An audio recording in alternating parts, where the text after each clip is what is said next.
বাবা, বাবা। হঠাৎ সিঁড়ির ওদিক থেকে তিন্নির গলা শুনে সে ছুটে গেল, কিন্তু গিয়ে দেখে তিন্নি সিঁড়ি থেকে পড়ে যাচ্ছে। সে ছুটে গিয়েও ধরতে পারল না, আর চিৎকার করে বলে ওঠে, তিন্নি!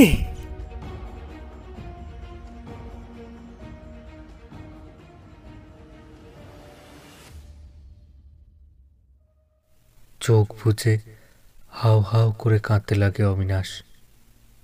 আমার কি সর্বনাশ হয়ে গেল!